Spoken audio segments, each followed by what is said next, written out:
오늘도 안수 집사님들이 몇 분 안 보이시네. 네. 수요 예배는 정기 예배인데 정기 예배 이렇게 안수 집사님들이 안 보이면 어쩌자는 겁니까? 안수 집사님 모시고 사는 분이나 곁에 사시는 분들은 적극 잘 타일러서 정기 예배는 꼭 나올 수 있도록 이런 이야기 하는 것 자체가 창피한 일입니다. 우리 권사님들도 우리 한국 기독교 장로의 권사 그러면 장로님급입니다. 여성 리더로서는.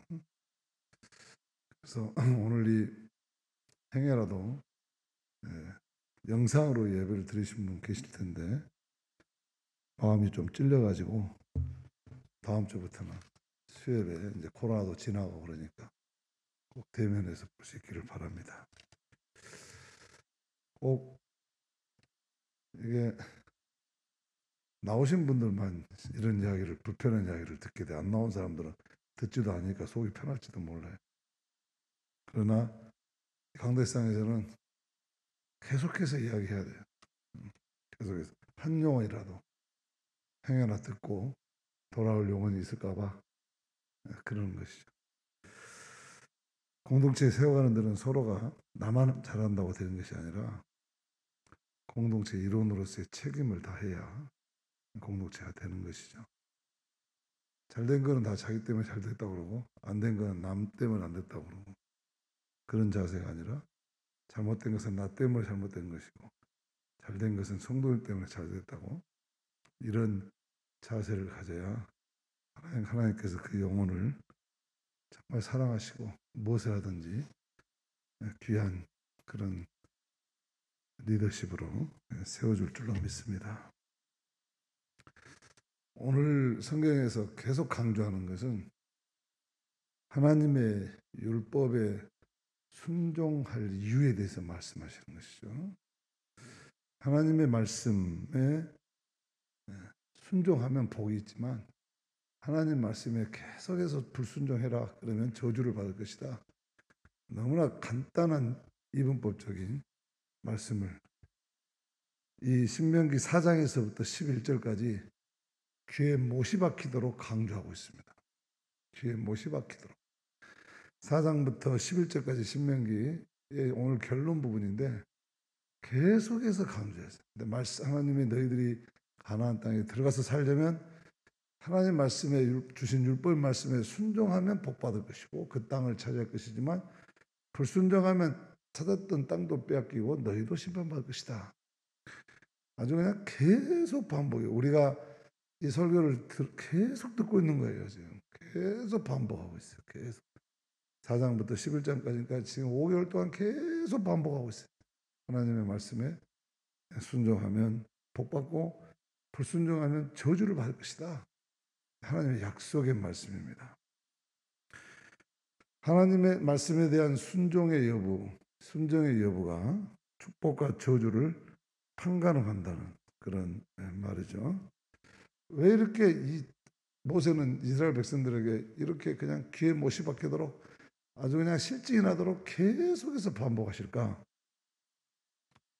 제가 이 말씀을 쭉 오늘 결론 내리는 말씀을 보면서 우리 교인들이 생각해 보니까 이 말씀은 365일 10년 내내 해야 되겠구나. 왜?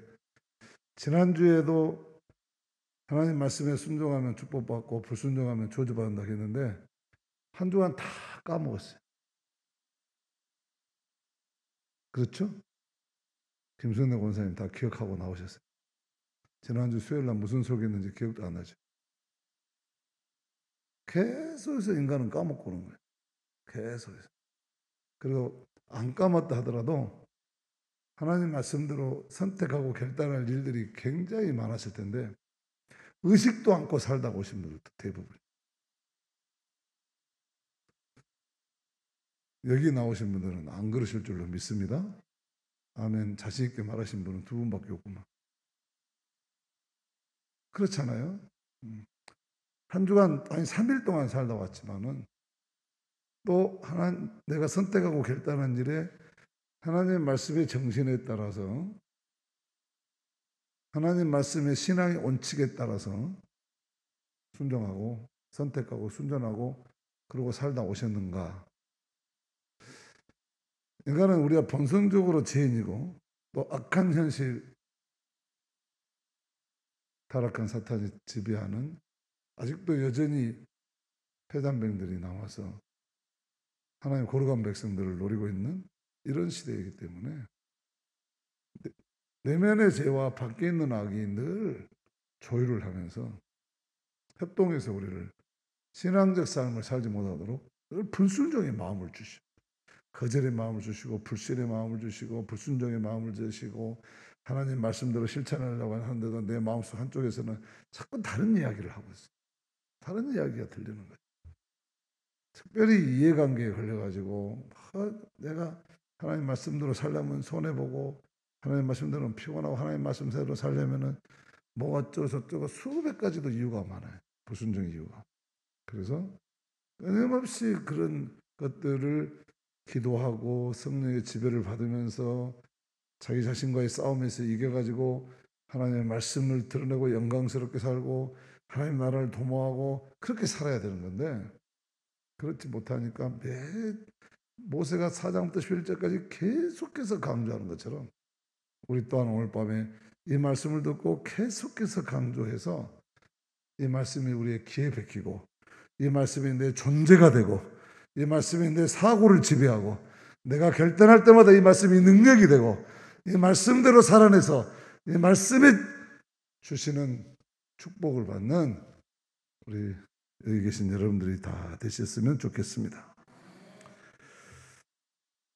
그래서 이렇게 모세가 인간의 죄성을 알고 가나안 땅에 들어가서 가나안을 지배하고 있는 이방 문화의 우상 숭배의 제약성을 알기 때문에 이 이스라엘 백성들을 가나안 땅에 집어넣는데 마음이 안 놓이는 거예요. 과연 이 정도 상태 가지고 저 들어가서 가나안 땅에 가서 정말 이들이 하나님의 순종하는 백성들로 살아남을 수 있을까? 그래서 끊임없이 강조하면서 오늘 또 결론적으로 또 말씀하는 거예요. 하나님의 말씀에 순종하면 축복받고 불순종하면 저주. 순종, 축복, 불순종, 저주. 계속해서 애우게 만드시는 거예요.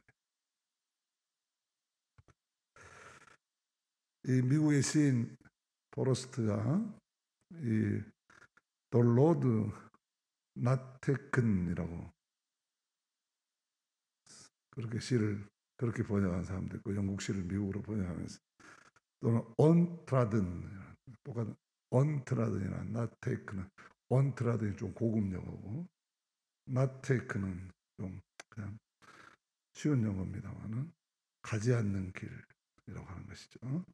The road not taken, 내가 선택하지 않는 길, 또는 The road untrodden, 내가 선택하지 않는 길.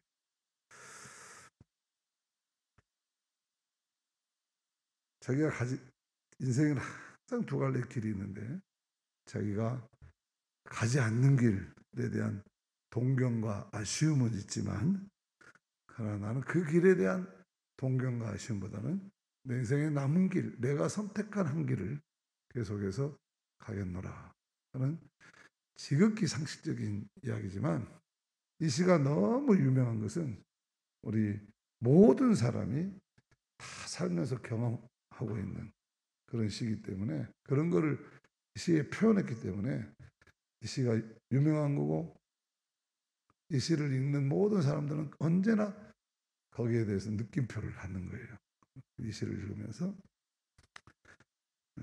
본문에 보면 이 시가 이렇게 되어 있어요.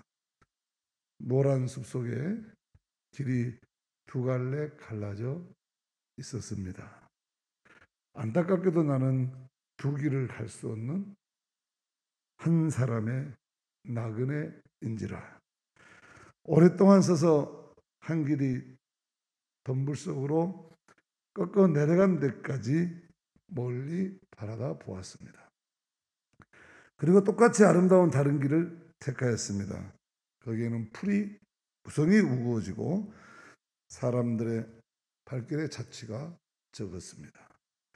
하지만 그 길을 걸음으로 인해서 그 길도 언젠가는 거의 같아질 것입니다. 독일에는 낙엽을 밟은 자취가 적어 아무에게도 더럽히지 않는 채 묻혀 있었습니다. 나는 뒷날을 위해 또 다른 한 길을 남겨두었습니다. 길은 다른 길에 이어져 끝이 없었으므로 다시 돌아올 것을 의심하면서 길을 걸었습니다. 훗날에 나는 어디선가 한숨을 지며 이야기할 것입니다. 숲속에 두 갈래 길이 갈라져 있었다고. 나는 사람이 적게 간 길을 택하였고 그것으로 해서 모든 것이 달라졌다고. 어떻게 보면 평범한 그런 이야기 같지만은 모든 사람들이 겪고 있는 그런 인생길에 대한 돌아보는 것이죠.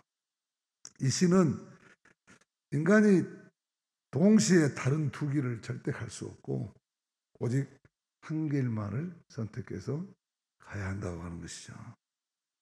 인생길이란 오직 한 길만은 선택해서 가는 것이라고 하는 것입니다. 누구나 두 가지 길을 갈 수가 없는 것이다 하는 교훈이죠.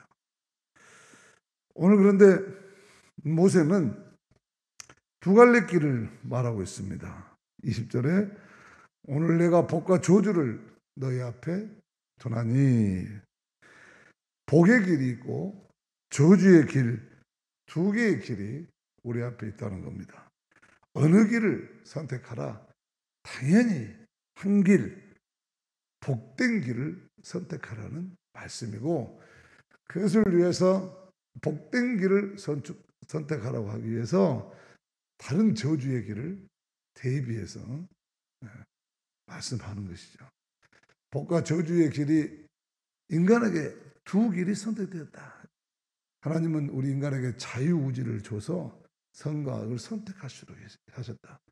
인간의 자유의지라고 해서 지 마음대로 아무거나 선택할 수 있는 것이 아니라 그 자유의지를 통해서 반드시 선을 선택해야 된다. 책임도 묻겠다. 그런 것이죠. 그래서 모세는 이 두 가지 길을 이야기하지만은 결국 한 길, 하나님의 복된 길을 걸어가라 하는 것을 강조하고 있는 것이죠. 우리가 뭐 다 아는 이야기지만 우리는 날마다 이 선택의 갈림길이 있잖아요. 이거 해야 될까? 저거 해야 될까? 이때 제일 중요한 게 뭡니까? 선택의 원칙입니다. 원칙. 우리 사회가 지금 민주주의가 돼서 도덕도 선진국으로 가고 인간의 삶의 일차적인 여러 가지 삶의 수단들은 굉장히 좋아졌지만 선택해야 되는 갈등은 훨씬 많아졌어요. 옛날에는 너무 그냥 단순했어요. 근데 이제는 복잡한 사회가 돼가지고 뭘 선택할 때 많은 자료들을 가지고 해석을 해야 돼요. 그래서 여러 가지를 분석하고 해석해서 이게 바른 길인가 바르지 않는 길인가를 선택해야 하는 복잡한 시대가 되었어요. 그러나 원칙은 너무 단순합니다.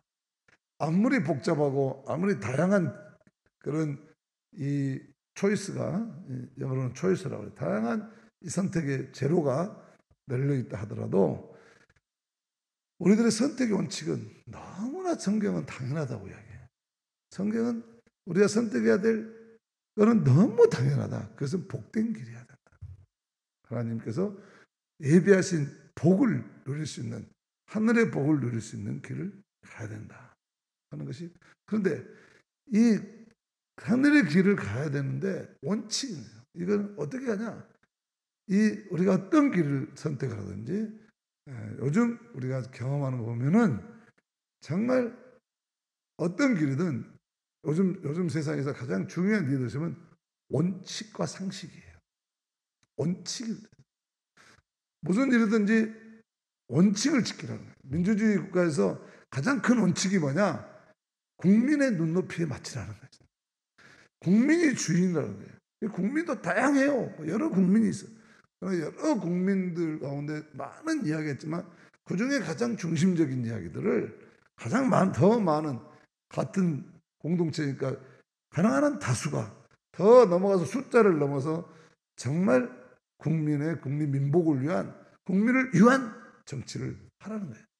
그런 법을 만들고 그런 통치를 하고 그런 경제를 하라는 것이죠. 그래서 그런 선택은 원칙과 상식이 통해야 된다. 그런데 신앙적인 원칙과 상식이 뭡니까? 하나님 우리에게 너무나 원칙과 상식을 줬어요.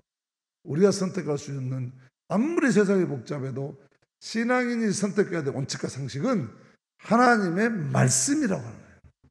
하나님의 말씀. 하나님의 말씀이 길이요 진리요 생명이지 다른 것 없다 하는 게 성경의 가르침이에요.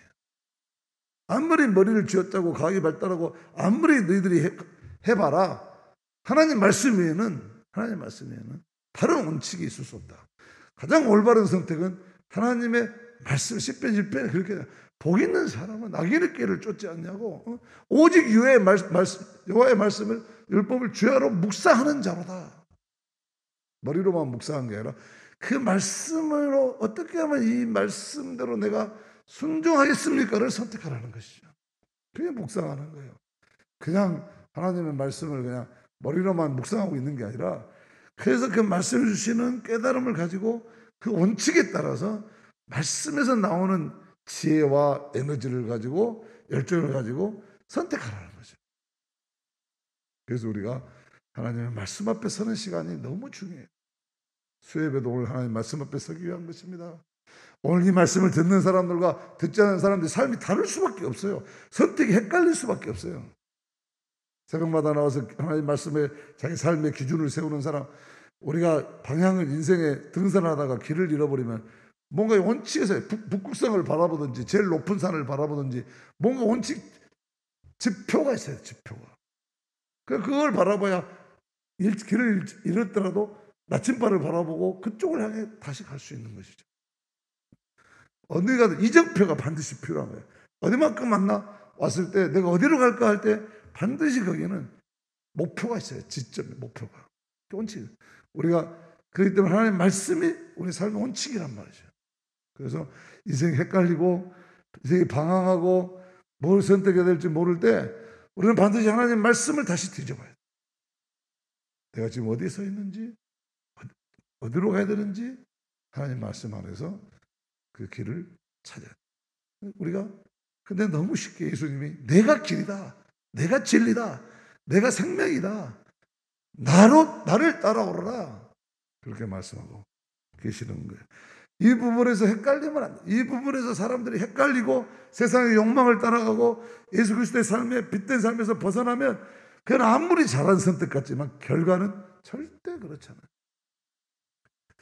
내가 그 태양은 가득히인가요? 태양은 가득히인가? 아주 오래된 영화. 프랑스의 영화배우 나처럼 잘생긴 알랑가 모르랑가 그 주연한 그 영화가 있는데, 그 영화 보면 그 요트에서 바닷가 한복판에 가가지고 자기 친구랑 같이 갔다가 친구를 살해하고 친구 애인과 그 다음에 보트를 다 뺏어버리잖아요. 그래가지고 이제 그렇게 해가지고 아무도 모르지, 바다 한복판에 나가서 없애버렸으니까. 그러고는 아무도 이제 몰라. 다 숨겼다고. 절대 이제 이거는 알리바이가 너무나 잘 돼 있고 모른다고 생각했어요. 그게 이제 다시 선자대에 돌아왔는데, 다시 나중에 요트를 탈라니까 요트가 시동이 잘 안 걸려. 그래서 수리를 하려고 요트를 끄집어 보니까 태양 가득히. 여러분 이 영화 안 보셨어요? 결론이 어떻게 되죠? 친구의 시체가 보트에 뭐라고 그래요? 프로펠러에 걸려서 나오는 거예요. 무슨 이야기냐면 아무리 인간이 지혜를 까고 그렇게 해도 다 잘못 선택한 것은, 하나님 말씀에서 어긋나서 선택한 것은 다 들통나게 돼 있다. 그것이 다 들통나. 여러분, 그러나 아무리 힘들고 어려워도 내가 하나님 말씀의 원칙에 따라서 선택한 것은, 아무리 힘들고 어려워도 그 결과는 내가 생각보다 훨씬, 하나의 미랄로 심었다 하더라도 수백 배의 열매로 돌아오게 될 줄로 믿습니다. 이게 하나님의 축복의 원리 아닙니까? 그게 우리가 신앙의 공동체가 지켜야 될 원칙이고, 우리 사람이 살아가는 인류의 공동체가 지켜야 될 원칙이 자꾸 이런 데서 벗어나니까 세상이 어지러운 거예요. 이런 데서 벗어나는 사람들 때문에 법도 필요하고 몽둥이도 필요하고 그런 거예요. 그러나 우리는 걱정할 거 없어요. 하나님께서는 오늘 모세를 통해서 오늘 다시 우리에게 말씀해 주세요. 하나님의 말씀에 순종하는 자는 반드시 그 땅을 차지할 것이다. 이 말씀이, 오늘 이 말씀 자체가 우리 인생의 삶의 원리가 되어야 되고, 내가 선택하고 결단하고 행동하는 원칙, 신앙의 원칙. 우리 성강교회 교인들은 언제나 이 원칙을 지키셔서 하늘의 복을 받으시기를 축복합니다. 헷갈리지 마세요. 아브라함 조카처럼, 너처럼, 그 다음에 나오미에게 설득 땅에서 돌아간 이 룻기의 오르파처럼, 이 사람들 성경의 결정적인 선택을 우리에게 이야기해 주잖아요. 아브라함과 조카 롯 어떻게 했습니까? 아브라함은 우선 눈에 보기 너무 좋고 화려하고 넓고 자기의 욕망이 자극돼 가지고 우선 보기 좋은 그 땅을 자기가 차지한 거 아니에요? 네가 먼저 해라. 그러니까 아이고 삼촌이 먼저 하십시오. 그래야 될 것인데.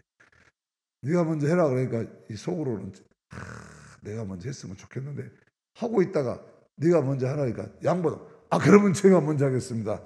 삼촌이 그렇게 말씀하시니 먼저 하셔야 되는데 저한테 양보해 주시니 제가 하겠습니다. 그럼 그 땅을 차지한 거 아니에요? 근데 그게 소돔과 고모라 돼서 멸망하잖아요. 그런데 아브라함은 조카에 대한 사랑과 신뢰를 가지고, 하나님 말씀의 원칙이 뭡니까? 믿음과 사랑과 소망 아닙니까? 특별히 사랑을 가지고 그렇게 선택한 거예요. 먼저 양보하도록 선택한 것이죠. 그런데 그 땅이 헤브론 땅, 가나안 땅이 되었다더라. 아니 되었다더라가 아니라 되었다 하는 게 성경의 교훈이잖아요. 교훈. 우리도 요즘 우리가 실생활에 적용해 보면 그런 경우가 얼마나 많습니까? 먼저 하십시오. 아니요, 먼저 하십시오. 아니요, 먼저, 그러면 제가 할게요. 그리고는 자기가 선택한 것을 합리화시켜가지고, 실질적으로는 자기의 욕심과 이해관계가 작동해가지고 자기가 선택해놓고 핑계는 남에게 당신이 양보했으니까. 그러나 우리는 하나님의 뜻이 아니라면 죽을 때까지 양보해야 돼요. 왜? 그래야 헤브론 땅을 차지하는 거예요. 더 쉽게 적용해 볼까요? 오늘 1구역 청소입니다. 그러면 만약 예를 들어서 오늘 1구역, 2구역이 3구역이 청소입니다. 이번 주는 1구역 하시고 다음 주 2구역 하시고 누가 먼저 하십시오. 선택의 기준은 항상 자기가 좀 손해보는 거예요. 자기가 먼저 솔선수범하는 거예요. 자기를 희생하는 선택이어야 돼요.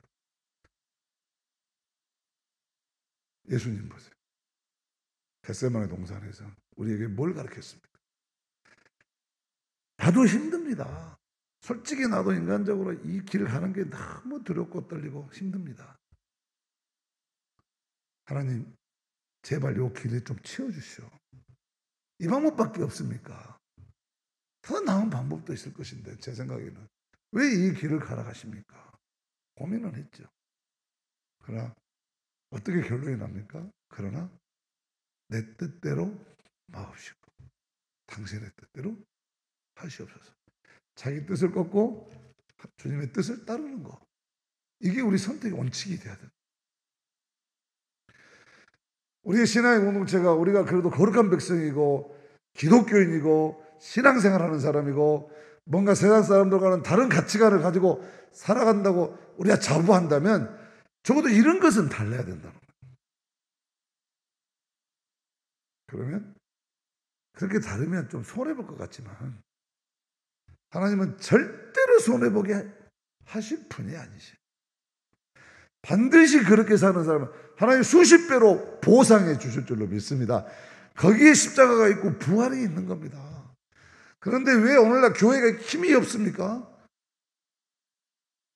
그거 안 하기 때문에 그래요. 그냥 세파에 적당히 눈 감고 체면 칠해하고 그리고 따라가 버리는 거예요. 눈 한번 딱 찔끔 갖고 가버려요. 이런 선택이 습관이 되면은요, 절대로 복 못 받아요. 저는 오늘 이 말씀을 들으면서 우리가 정말 그런 습관이 되지 않도록 해야 되겠구나. 한 번 편해지고 두 번 편해지고 세 번 편해지면요, 사람이요 점점 그 습관대로 가요. 새벽기도를 결단하는 문제부터 시작했고 수요예배 나오는 것부터 시작해서 주일예배까지 점점 더 습관이 돼요. 그리고 이제 뭐 신앙생활 하는 것까지 뭔 이유가 많아. 그러면 하나님 따라하면 뭐 자기만 손해지 뭐 하나님 손해겠어요? 아무리 인간이 바라가고 해도 하나님 나라는 하나님께서 다 이루어 가시고, 그렇기 때문에 우리에게 길이라는 것은 돌아오는 길밖에 없는 거예요. 다른 길 있으면 가도 좋아요. 오르봐 보세요. 시어머니가 너 아직 젊잖냐. 그러니까 다시 가서 시집 가서 잘 살아. 지금 너 따라와봐야, 나 따라와봐야 너 나 짐이다 짐. 니들 따라와봐야 이 아무런 사회보장 제도도 받지 못하는 다 늙어 죽은 늙어 빠진 시어머니 저주받은 이 나를 따라와봐야 나만 괴로운 게 아니라 너희들이 또 고생하는데 그걸 지켜보는 나는 더 힘들다. 그러니까 이 모압과 유대의 그 경계선에 서가지고 돌아가라. 그러니까 오르파는 너무나 합리적인 나오미의 설득에 설득당한 거예요. 얼마나 합리적입니까? 대책도 없이 혼자 살기도 힘든데 떼거리지로 넘어가가지고 어떻게 삽니까?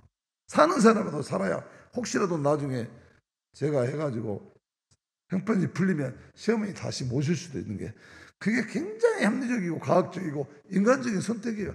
그것을 합리성을 갖췄다고 그러는 거예요. 그래서 합리적으로 선택했어요. 룻은 어떻게 이야기합니까?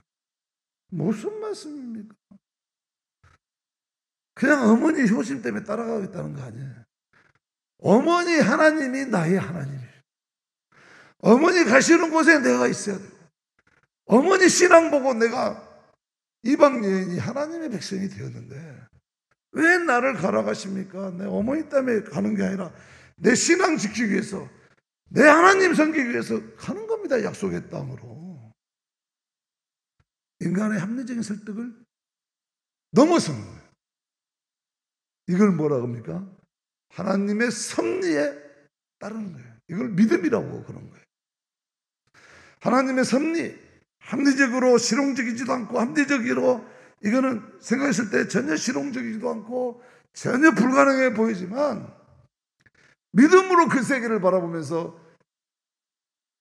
자기를 희생하는 성경의 말씀의 원리에 따라서 사랑과 믿음을 선택한 룻이 옳았다 하고 룻기는 우리에게 교훈을 주는 거죠. 그래서 이 룻은 거기서 끝나지 않았다. 예수 그리스도의 조상이 되었다.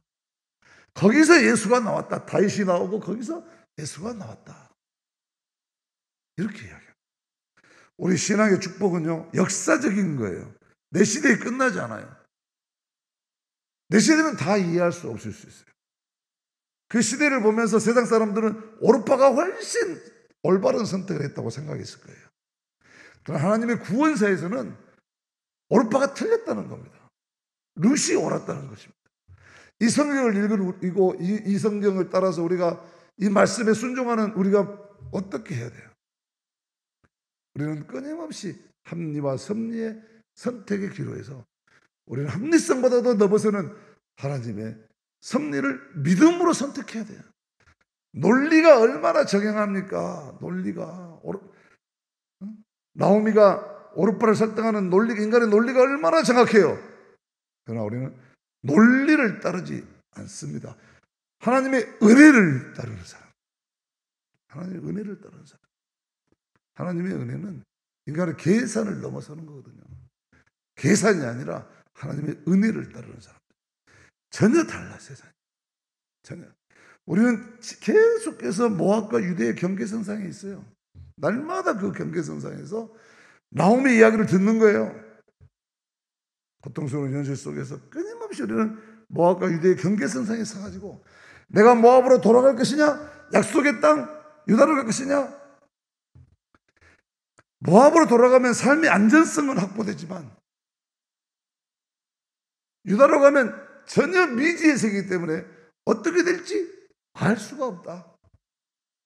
그러나 모압의 땅은 이방신이 있는 것이고 유대의 땅은 하나님이 계신 곳이다. 그러니 나는 삶의 안정성보다는 하나님을 위한 모험을 선택하겠다. 성경은 당연히 하나님 나라를 위해서 모험을 선택한 룻이 옳았다. 그렇게 그가 올바른 선택을 했다. 그렇게 이게 성경의 정신이죠. 성경의 정신. 언제나 하나님의 은혜를 바라보며 우리의 논리를 넘어서는 교회 안에서 사역을 하다 보면요, 이 논리가 아주 강한 사람들이 많아요. 계산이 빠른 사람들이. 현대인들이 다 거의 그래. 우리 성강교 교인들은 지금 지난 10년 동안 훈련 받아서 이게 지금 아니 그 전부터 훈련을 잘 받아서 논리 계산보다는 정말 믿음으로 모험하는 사람들이 훨씬 더 많지. 내가 선교할 때 보니까, 선교 다녀보니까 이 논리나 계산보다는 은혜와 섭리를 따르면서 순종하는 성도들이 다른 교회에 비해서 우리 교회가 훨씬 많죠. 그렇기 때문에 하나님 우리를 사랑하시고 이 어려운 관계 속에서도 우리 성강교회를 굳건하게 지켜주고 계신 줄로 믿습니다. 여러분, 여성교회나 뭐 구역에서나 뭐 하자고 할 때 한번 보세요. 누가 합리적이고 누가 계산이 빠르고 누가 세상적인 지식 가지고 이야기하는지, 누가 그냥 은혜롭게 하고 누가 신앙적으로 결단하고 누가 더 순종하면 하는지 금방 나타나거든요. 금방 알 수 있어요. 교회는 계산 가지고 하는 데 아닙니다. 하나님의 은혜로 하는 것이고 논리로 하는 것이 아니라 믿음으로 하는 것이고 합리가 아니라 하나님의 섭리의 축복을 바라보고 하는 것이 우리 교인들이에요. 오늘날 현대인들이 너무 이 모압과 유대 땅의 이 갈림길에서 다 모압으로 돌아가는 거예요. 현실적으로 계산하고. 거기는 절대로 하나님의 기적이 없어요. 절대로 하나님이 그쪽에 축복해 주시지 않아요. 그건 저주예요. 여기서 오르파는 마지막에 룻기에서 나오고 난 다음에 그 이름은 하나님의 역사에서 사라져버렸어요.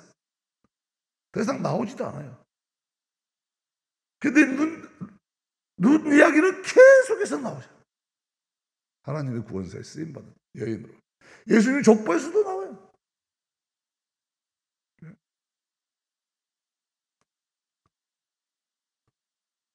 우리 신앙의 공동체는 존재 자체가 달라. 존재 차원이 다르다. 그래서 우리가 오늘 모세가 이 세들에게 너희들은 바로 이 차원을 선택해야 된다.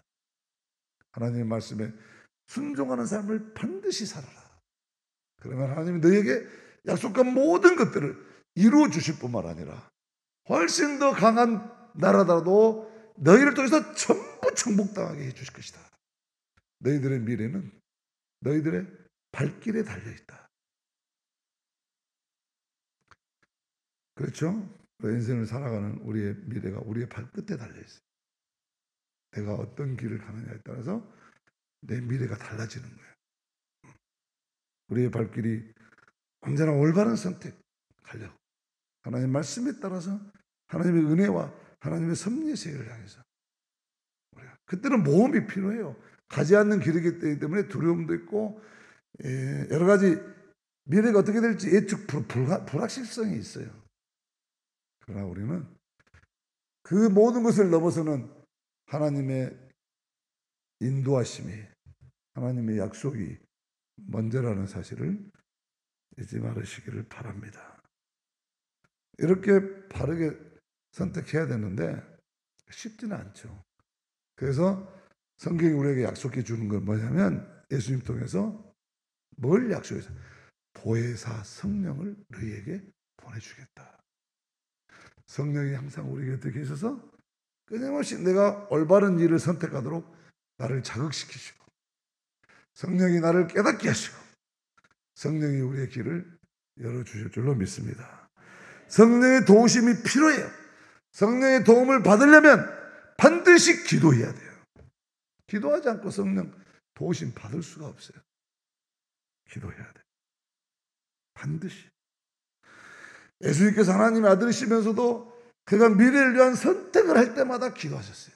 제자를 뽑을 때도, 오병이어 기적을 베풀 때도, 환자들을 고칠 때도, 그리고 마지막에 십자가를 질 때도 기도로 도우심을 받았어요. 예수님도 기도하셨어요. 그리고 이 기도는 우리에게 항상 세상의 유익보다 하나님 말씀을 따르게 합니다. 항상 내 뜻보다 하나님의 뜻을 따르게 합니다. 그래서 오늘 다른 이야기는 다 쉬운 이야기인데 좀 이해가 되지 않는 말씀이 있어요. 29절 말씀. 그런데 굉장히 중요한 말씀이에요. 같이 한번 읽읍시다. 내 하나님 여호와께서 내가 가서 차지할 땅으로 너를 인도하여 들으실 때에 너는 그리심산에서 축복을 선포하고 에발산에서 저주를 선포하라. 그리심산과 에발산을 이야기하면서 그리심산에서는 축복, 에발산에는 저주를 선포하라 했어요. 이게 뭔 말이냐. 예루살렘 동북쪽에 약 60km 정도 떨어진 여기서 무안 정도 여기가 큰 기름진 평원이 있어요. 그 평원의 남쪽이 그리심산이고 북쪽이 에발산이에요. 그런데 이 남쪽에 있는 그 그리심산은 태양이 참 남쪽에 있어가지고 빛을 받기 때문에 숲이 굉장히 우거지고 포도나무 농사가 너무 잘 되는 곳이에요. 반면에 북쪽 산인 이 에발산은 이게 햇빛을 못 받아가지고 그냥 나무들이 숲이 없어요. 비실비실해. 거기는 그냥 아무것도 없는 광야 같은 광야의 산이에요. 거기에 비해서 그림산은 아주 평화로운 산이에요. 이 그림신산과 에발산을 바라보면서 축복을 받을 사람과 저주를 받을 사람을 너희들이 이걸 보고 선포하라는 거예요.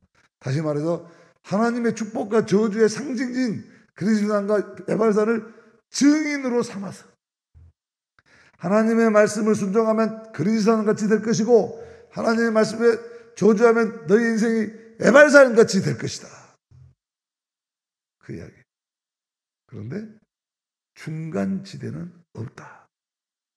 양다리 걸쳐놓고 하지 마라. 중간은 없다. 하나님의 말씀의 순종과 불순종은 축복이냐 저주냐지 중간 애매한 건 없다는 거예요. 그게 그리스도와 에바산이 증명해 보일 것이다. 그런 얘기예요. 우리 신앙의 중간지대는 없습니다. 세상 한 발, 교회 한 발, 이런 좋고 저런 좋고 이런 중간지대, 회색지대는 없어요. 우리 신앙은 결단을 요구하는 것이고 우리는 정말 하나님의 백성으로서 이런 결단을 계속 이어갈 때 이런 결단을 이어갈 때 우리가 상상하지도 못했던 하나님의 은혜의 세계, 하나님의 섭리의 세계를 늘 우리가 경험하면서 우리 인생의 간증이 되고 삶의 보람으로 남고 그리고 이것이 역사가 되고 전통이 되고 그래서 우리 인생이 정말 하나님의 역사에 길이 빛나는 축복된 삶이 될 줄로 믿습니다. 저도 이제 한갑이 지나놓고 보니까 자꾸 생각이 드는 게 역사의 역사. 과연 내가 은퇴가 난 다음에 나에 대한 평가가 어떻게 될까?